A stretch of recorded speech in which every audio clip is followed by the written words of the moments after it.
I just have to say that I shot everything, and I mean everything, with the iPhone 15 Pro and the Pro Max. This is absolutely fantastic as a content creator because you can capture so much around you and still use that device for everything. Now, I love the fact that I didn't have to pack any of my gear like my Sony camera, so which means I just took, of course, carry-on luggage, even though my luggage got stuck through the conveyor belt here at TSA. Well, who knows why? No reason given. But being able to just use the phone in my hand to capture the zoom lenses are great for, of course, the zoom action, and using it just concurrently is nice. So I had the 15 Pro Max, Daniel had the 15 Pro, and we used it in conjunction to just kind of capture everything in this video here to get the best content possible. And you guys know, we are going to go check out an awesome vehicle from Mercedes and some really new tech. Now, if you're joining us for the first time, this is Thunder E from Board at Work. Go ahead, smash that subscribe button, notification icon, so you can watch more videos like this. So we're about to board the plane and get in there to see Mercedes, and luckily we were flying business class, though I have never flown in seats like this from United. Honestly, guys, just change it.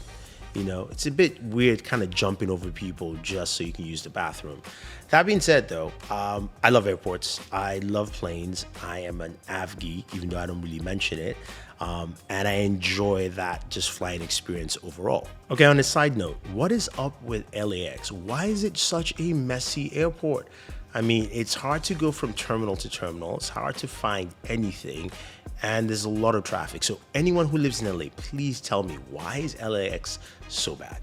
Anyway, back to Mercedes. Mercedes invited us over here to check out their Drive Pilot system. This is a level 3 autonomous self-driving system. It is actually considered conditional autonomous self-driving, which is quite interesting to see. And it's something that you will see in action and you'll go, wow, this is pretty cool. Nobody has a level 3 self-driving. Just to give you some background what level 3 entails, it's conditional, meaning that it gets into certain conditions. And for Mercedes, this has to do when you are driving under 40 miles per hour during traffic.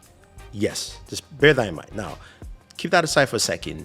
I gotta talk about my hotel room. This is a proper hotel. I've stayed there in Austin. Here's one in Santa Monica. I love the fact that this room had so much space. I had an area to take off my shoes. There's like closet area. It's big.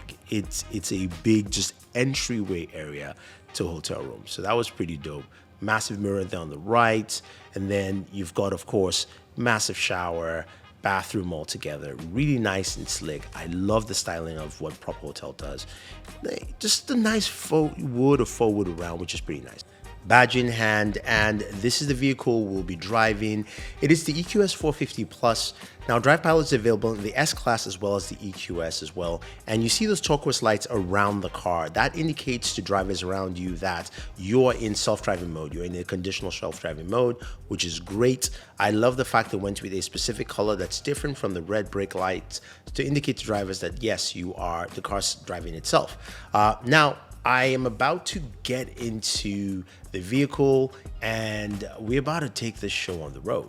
Now, one thing though is I love the EQS interior. It's one of the best. I love the massive screens across this, and they put the screen into good use. Now, before you use Drive Pilot, you must watch the video giving you an explanation of what it does, how it functions, and how you actually get to use Drive Pilot. Now, speaking of that, what are the general rules of Drive Pilot itself? Well, it's got an operation design domain, an operational design domain, or ODD. I like to call it JJK's domain expansion, and there are certain rules that must be met, like traffic jams up to 40 miles per hour, a vehicle in front of you, good road conditions, reasonable weather and lighting conditions, HD map available as well. Now, once all of those are done, you hit the button on your steering wheel, it turns white, and then you go ahead and hit the OK button on the left-hand side, it turns turquoise, and you are in self-driving mode. Now you can go hands off, eyes off, and you are good to go. It's a fun experience. It's a bit weird, but you can see there's traffic. It's not slow traffic, but it's about maybe 35 to 40 miles per hour. The car's keeping up. It's watching cars that change your lane in there, and allows me to do other things. The system is built so I can watch a video. I can go in and watch a YouTube video, like the iPhone 15 Pro Max gaming video, go watch that. And you can see how free it is to just not to do anything. Now, the one thing is that you cannot close your eyes because there's a sensor in front. Once you do, it goes off drive pilot mode and basically tries to get you to take control over it. Now, the way Mercedes has this is that the Drive Pilot system itself is really set for those conditions that I mentioned, but it allows me to go ahead and play video games in the car and win. But that's just really impressive seeing that this can actually do that.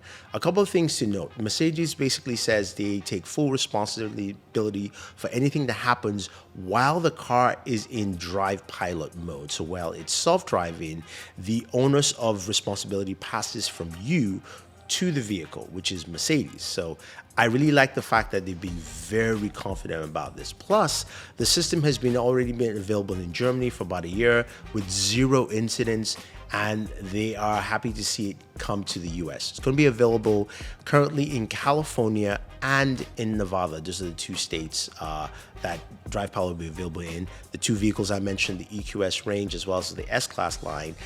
Plus, its pricing is $2,500 for the year in terms of what you are paying for Drive Pilot. And it will be constantly updated for traffic regulations, traffic rules, as well as software updates that you would expect.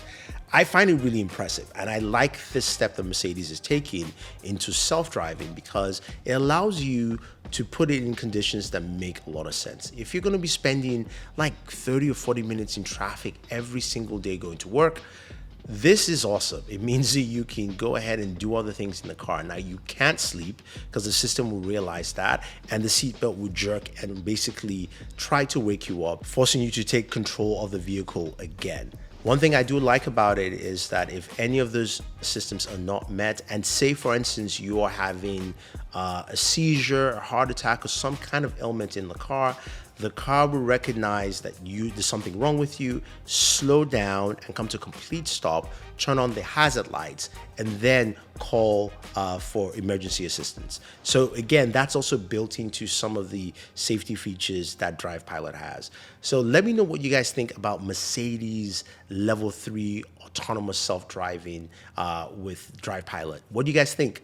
Leave your thoughts down below. And did you enjoy this video that was shot entirely with the iPhone 15 Pro and Pro Max? Let me know.